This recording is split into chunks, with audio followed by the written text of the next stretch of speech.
Hello everyone. This is a paper 1 2019 exam paper.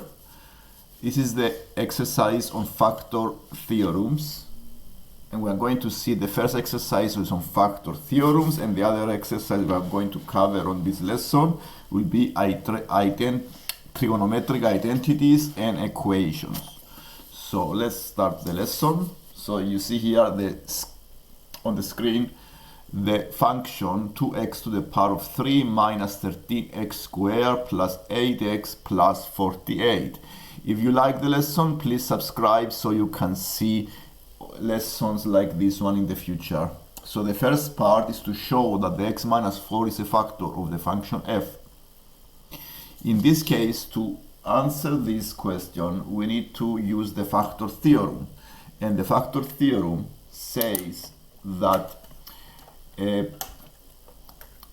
if, for example, an expression or if x minus 4 is a factor, then the f4 must be equal to 0. Okay, so this is what exactly the factor theorem says. So for x minus 4 to be a factor, then I want to find that the f bracket 4 is 0. So if I see here, if it is equal to 0, then this is the proof according to the factor theorem. So I go and check here. So I do 2 times 4 to the power of 3 minus 13 times 4 squared plus 8 times 4 plus 48. I do the calculations and this is equal to 0. And therefore this is a proof that the x minus 4 is a factor. So this is 2 marks. The second part gives you the function of a function f bracket x, and we need to show that the equation has only 2 distinct roots. Okay, so to show that it has only 2 distinct roots, we need to find the complete function. So if I have a factor, I can use here algebraic division and find the second factor. So a factor can be also a quadratic, or it can also be a linear factor. So by doing the algebraic division, I can find the second factor and therefore find the function. By factorizing, I can find the function f. So here I do division. I do algebraic division and find the other factor. So I do x minus 4 on the left, and I divide the 2x to the power of 3 minus 13x squared plus 8x plus 48. And I start by match the first leading terms. So it is the x and the 2x to the power of 3. I compare the x and the 2x to the power of 3. Dividing these two give me 2x squared. I write the 2x squared. Then I times 2x squared by x, give me 2x cubed minus 8x squared. I subtract the 2 polynomials and find the remainder as minus 13 plus 8 is negative 5x squared plus 8x plus 48. Then comparing the 2 leading polynomial terms, the 2 leading terms give me minus 5x. So here I have minus 5x. I also times minus 5x by x, give me minus 5x squared plus 20x. Subtracting the 2 polynomials to find the remainder, I have negative 12x plus 48. Comparing the 2 leading terms, then I have minus 12, and then I times as minus 12x plus 48, remainder 0. So I can factorize now the function f as follows. The function f is x minus 4 times the quotient, the 2x squared minus 5x minus 12.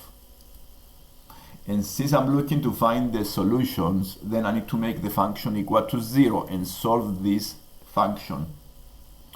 Solving this function is finding the values of x that make the bracket 0. It clearly, one value here is the x equals 4, and the other values are solving the quadratic. Solving the quadratic here, I need to solve this 2x squared minus 5x minus 12. So in this case, you may factorize or use the quadratic formula. To factorize, we are looking to find two values. So it is minus 24 and minus 5. Let's see what are the values. I think it is minus 8. Let me see, is 6 and 4, 8 and 3, isn't it? So it is minus 8 plus 3. So let's see how we factorize this. Is minus 8 plus 3, so it is minus 5 and minus 24. Okay, so we write it as 2x squared minus 8x plus 3x minus 12. Then I can factorize this as in two groups. Okay, I factorize this in two pairs. So I have 2x times x minus 4. Okay, and then I have 3 out of the bracket, x minus 4, then can be factorized as x minus 4 times 2x plus 3. Okay, so I factorize this as x minus 4 times 2x plus 3. And therefore the function is x minus 4 bracket square.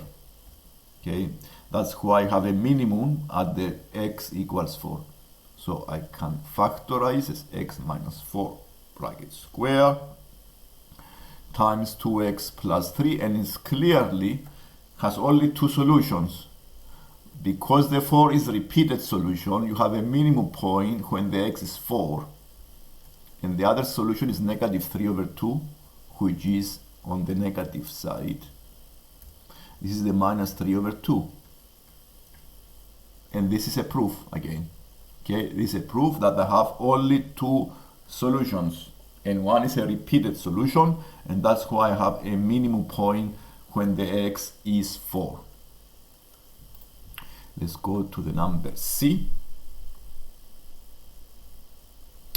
Given reasons that use for the number of real roots of the equation 2x cubed minus 13x squared plus 8x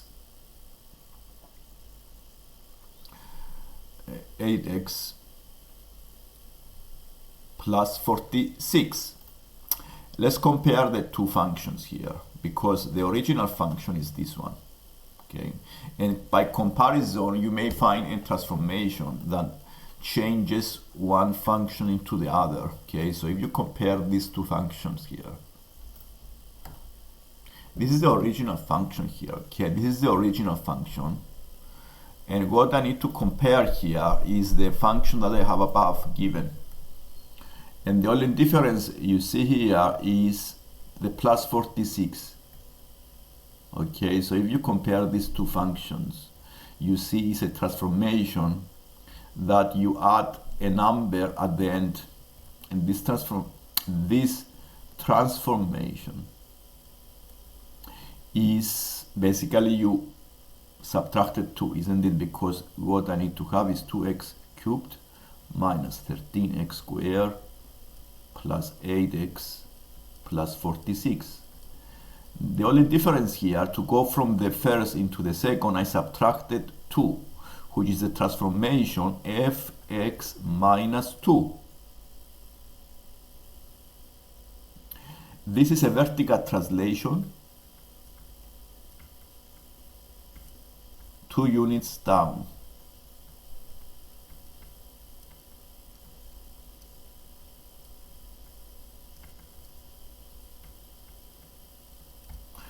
See a vertical translation 2 units down, and therefore I can find the real solutions of the equation.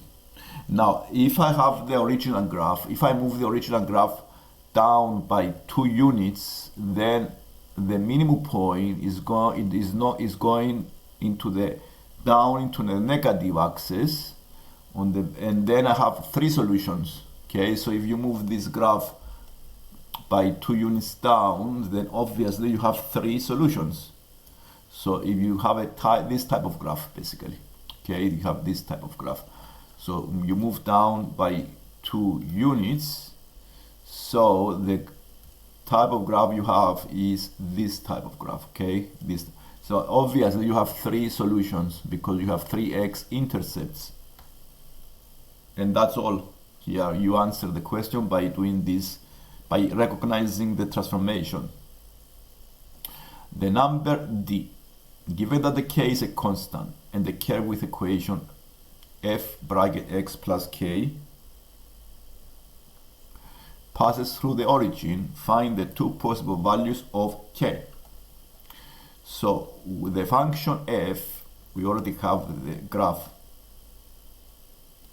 and we want to apply, this is a horizontal translation, okay? This type of transformation is a horizontal translation. If I want this to pass through the origin, then because I already know the graph, I can see, I know the x-intercepts as well.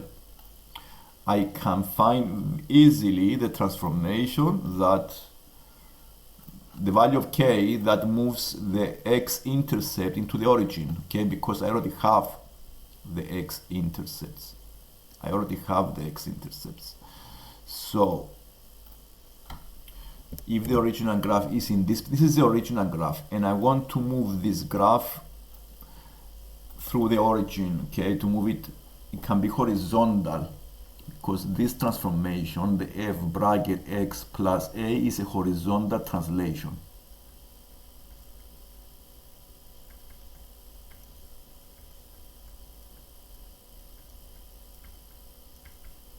So, and I know this is minus 3 over 2, so I need to have the k as, because I want to move it to the right, have to be negative 3 over 2. Okay, I want to move the graph 3 over 2 units to the right, so it passes through the origin.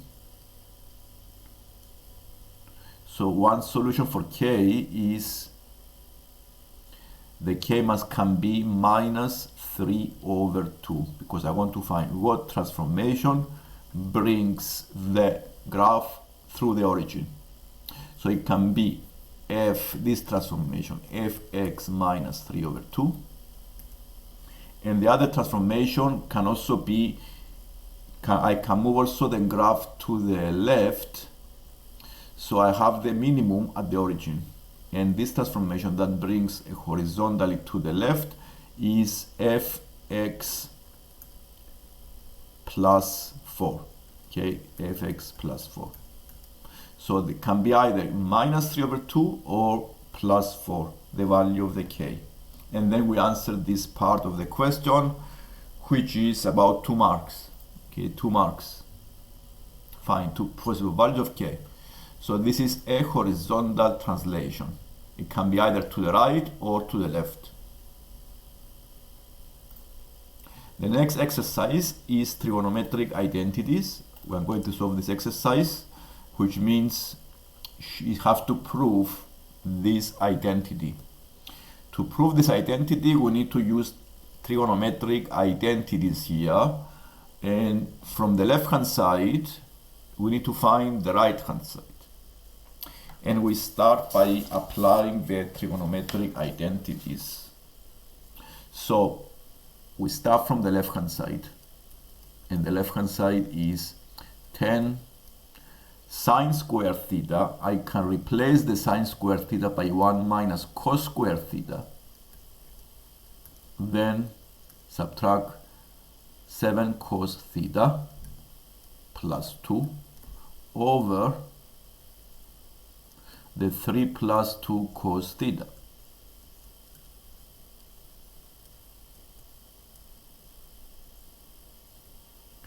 Expanding the brackets here and simplify the fraction, we need to go and expand the brackets and see if we can combine like terms. So we have 10 plus 2 is 12 minus 7 cos theta minus 10 cos square theta divided by 3 plus 2 cos theta. So in the numerator here I have a quadratic, a style quadratic. It's a quadratic function.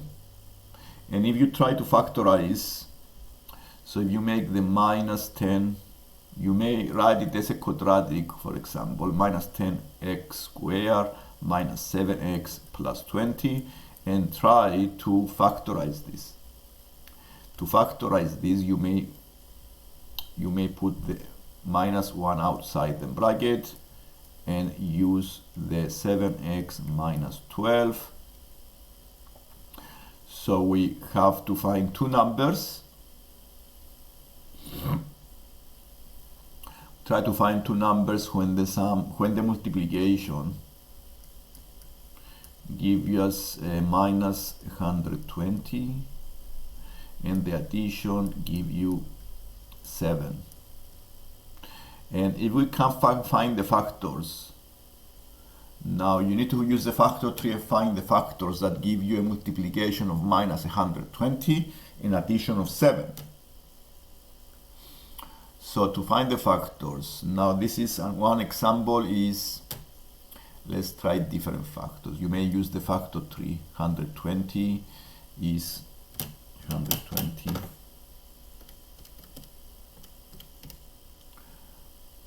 4 and 30. This is one possibility. This is 6 and 5. You may use any other combination as well. So it is now 6 and 5.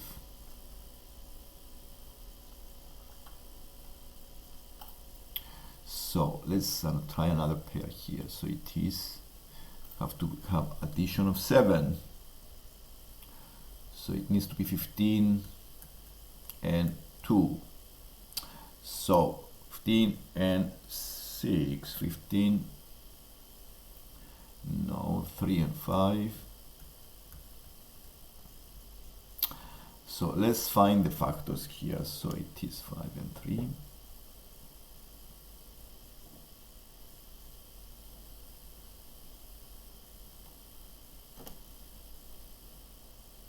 So basically here this can be factorized just to save time, and to save time this can be factorized as 3 plus 2x, okay, 3 plus 2x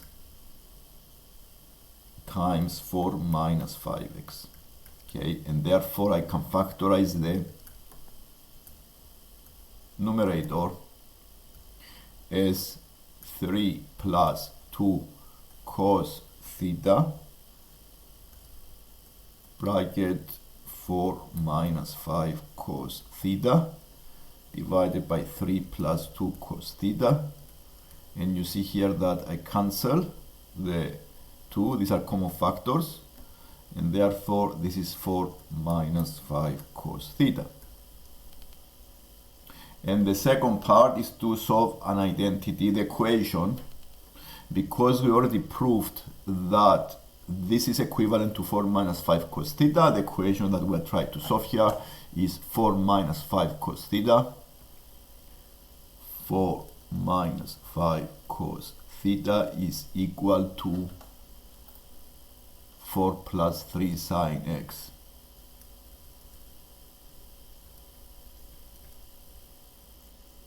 So we can change this into an equation with only one trigonometric function because this cancels out. So dividing both sides by cosine, I have minus 5 is equal to 3 tan x. So the tan x is equal to minus 5 over 3. And solving this by using the inverse, we use the inverse tan of minus 5 over 3. And the solutions we have are 121 degrees and 301. You can also use the rule for the tan. We add 180 to find other solutions. For the tan, the rule we use is to add 118 degrees. So 121 is one solution, plus 180 give you 301. So 301 is another solution inside the range, because they gave us a range between 0 and 316 degrees. So these are the questions for today. We covered trigonometric identities and also the factor theorem, which are topics on the AS level mathematics. If you like the lesson, please subscribe and to see more lessons like this one in the future. Thank you.